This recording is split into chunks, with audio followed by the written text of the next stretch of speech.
Well, welcome to part two of Life Group Leader Training. Again, my name is Josh, and I'm the campus pastor at our Tualatin campus, and I also oversee life groups on all of our campuses.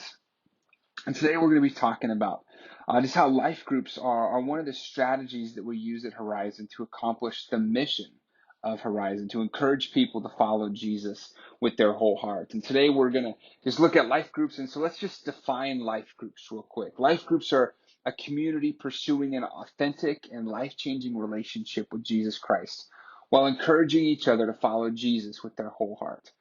And life groups, they can range and vary in size from 8 people to 16 people. We don't like it to get really beyond 16 people because then the community aspect can really kind of dissipate the larger the life group gets. So we like to keep it in that 8 to 16 range of people. It's typically 4 couples to 8 couples if it's a married couples group, or just other size groups. When we get around above 16, we typically would like to see those groups kind of branch off and multiply, if you will, and begin new groups. Life groups, they meet regularly in season. We've got a fall season that runs typically September through end of November, first part of December. We've got winter season that begins in January and runs through the middle of March. And then we've got our spring season that runs from the end of March to the beginning of June, end of May. And all of these groups that they meet in season, their goal is to pursue spiritual growth and healthy relationships. And as a life group leader, we have some specific responsibilities that we ask of you guys as leaders. And the first is to create your online profile. This is just the place where people can come and they can learn about you, learn about your group, and on Planning Center Online, our database. And then the second responsibility is to invite and respond and communicate with the members in your group.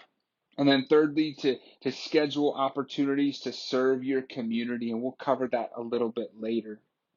And then the fourth is to identify apprentice leaders. We looked at this a little bit earlier, but we want to identify that person that we can shoulder tap, that person that we can lean on, because we don't want you to have to do all of this as a life group leader by yourself. And then the fifth responsibility is just looking for opportunities to care for your group members. Because what happens and what's great about life groups is as a smaller community, you're able to loosen and to open up the personal space. You're able to open up in with each other, and you're able to look deeper into someone's life. You're able, as a life group leader, to take on and love for and care for those members that are in your group. Take those opportunities to care for them. And then number 6 is to develop yourself. This is through just weekly emails that I'll be sending out. Typically, they'll include a little training article or a video post, and also team nights is how we would love to see you develop yourself. So creating your online profile, you'll need a Planning Center Online. We use PCO because it's just a lot of words. You'll have a Planning Center Online account to create your life group profile. And once you submit all that life group information in the form, we'll get everything updated on the back end on the database for your group. But you also, once we get it all updated and input for you, you have the opportunity to update and change things as you move forward throughout the year. And you'll catch all that training in part 3 of this series. We've got also a 3-page document just with some instructions if you don't want to watch the video. We do encourage you to do that because you can see practically how to use it, but there is a document in the resources section on Planning Center Online that could be pretty intuitive for you. The second thing, we want invite, respond, and communicate. There's really 2 simple ways, 2 simple things that are important, but also that help you get people into your life group. And the first is just through personal invitation. Whether you're out at dinner with somebody or you're in the lobby having a conversation with somebody around, with donuts, or you're grabbing a cup of coffee or whatever it might be, it's that personal invitation. Or maybe you meet a new person. Maybe you come to new friends lunch and you meet a new person and you're able to invite somebody personally into your group. Another way is just through the life group catalog. It's just a half-page sheet that's folded and creates a booklet that's handed out and available at all of the campuses, and it gets updated each season. And then lastly, just through the life group website. If people go onto our church website, there's a life group spot, and it has all the life groups, and they can kind of browse for themselves. But really, really the best way is through a personal invitation. That's the best way to get people to join your group. And when people reach out, it's really important for you to do your best to timely welcome these people into your group. And we really ask you to do that within 24 hours to give them important information, any updates and things that may have changed. But also part of responding and communicating is communicating with us as the life group team. We send a weekly email 10 minutes before your group starts, just to give us a report of those people that attended the group that night. And so just filling those out weekly, it really is a couple simple clips. You can do it on your phone. You can do it on a computer, on an iPad or a tablet if you want.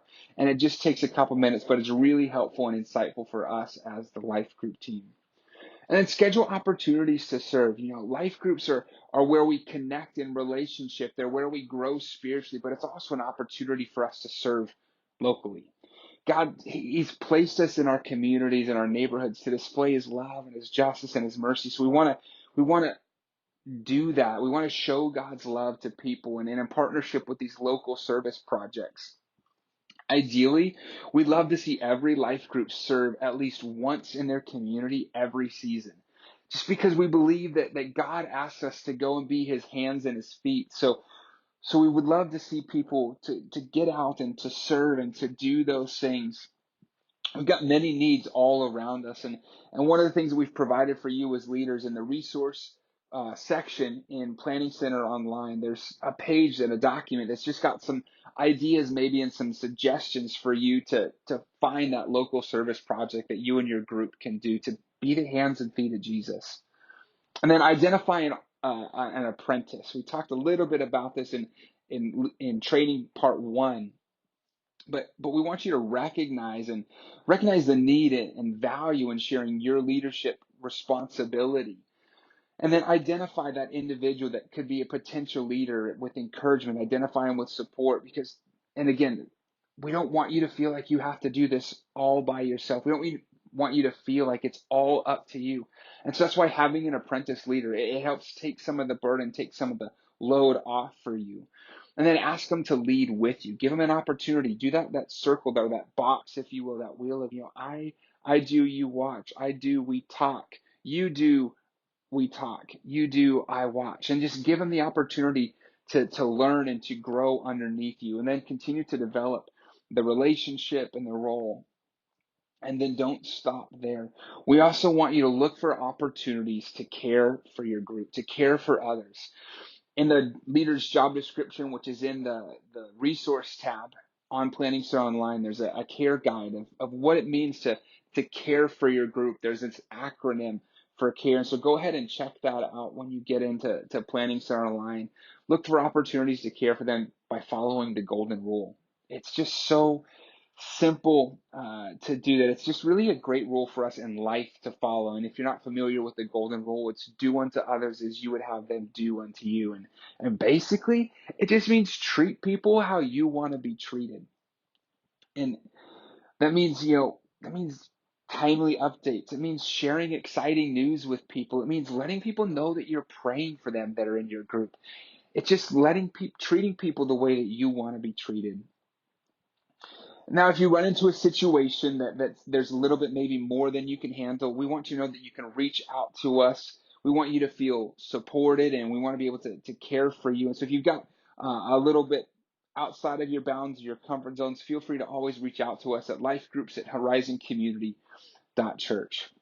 And then we want you to develop yourself. We don't want to stay stagnated as leaders. And so a few times a year, we've got team night to continually resource and refocus our leaders and our coaches. The night, it looks a little bit like a time of vision. There's some celebration, there's some fun, there's worship, there's connection. And each time we gather together, we focus on topics that challenge us as leaders, that help us grow and develop as leaders. And always there's childcare provided at no cost, because we want to remove barriers that could keep people away from being able to be poured into and developed. So what are the next steps? If you haven't already, we want you to fill out that online application. You'll find that at horizoncommunity.church/lifegroups. You can go there to find that application. And then what will happen is we'll review your application. It'll take about 7 to 10 days. And then once we get approval, We'll send you any details that you need to know about your group rolling up. And if you've already filled an application out, that's all right. You probably already know that. If you've got any questions, maybe you've got some concerns, just general questions, you can, again, always email us at lifegroups@horizoncommunity.church. If you've got more specific questions, maybe regarding some pastoral care concerns, you can always email me, Pastor Josh, at jdavis@horizoncommunity.church. Well, I want you to know that I appreciate you taking the time to listen to this training. And I just want to thank you and say, man, I am looking forward to your joining what God is going to be doing here at Horizon. It's going to be so great. So thanks for taking some time to join us. And I'm praying for you this upcoming season.